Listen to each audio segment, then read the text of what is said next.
Just a few minutes we'll be voting, and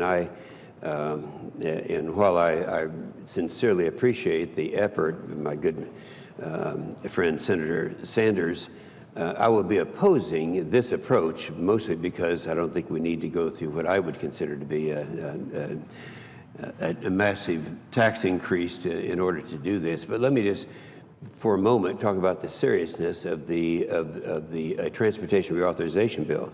And I know this has been talked about during the budget conversation and debate, but I think that sometimes we ought to drag up that old document that hardly anyone pays any attention to anymore, called the Constitution. In the Constitution, it says specifically in Article 1, Section 8, that there are some things that we are supposed to be doing here, and the two major things that are mentioned in the Article 1, Section 8 are, number one, defending America, and that's our military, and the other is roads and bridges.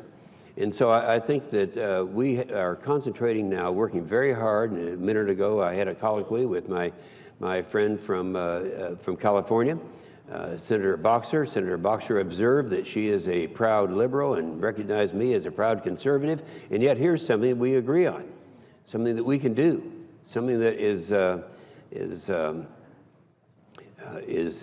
very important that we take care of. Now, I won't say anything about the defense problem. We have a serious problem in our defense system right now, but that's not the discussion for today.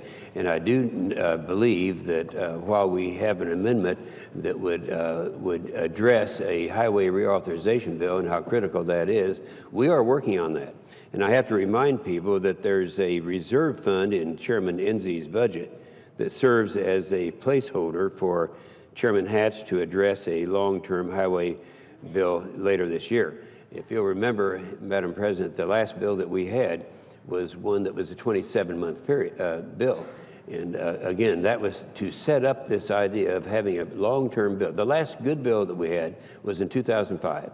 And that was a 5-year bill, and it's one that was really produced very well. The problem with extensions, and I think we all know that, is that the extensions take about 30% off the top, because short-term extensions, anyone who has been in business knows this, are things that you can't do in the short term. You can't get the streamlining. I would say that we, in our 27-month bill, we got a lot of really good streamlining provisions in there. You can't do that on short-term extensions. So I look forward to having a very large bill, and we have a deadline of the end of May to make this a reality, and I think that we're going to be able to do that. We are meeting on a regular basis, including meetings today with Senator Hatch, and coming up with ways that we can pay for this. We, again, it's I can remember in the very beginning, we used to have a problem in the Highway Trust Fund because we had too much surplus. Well, it's not that way anymore, and we all know how we got in the mess that we're in right now. So we're going to have to address that, and I look forward to doing that and providing some of the leadership right along with Senator Boxer and Senator Sanders in making this a reality. And with that, knowing that the noon is here, I would yield the floor.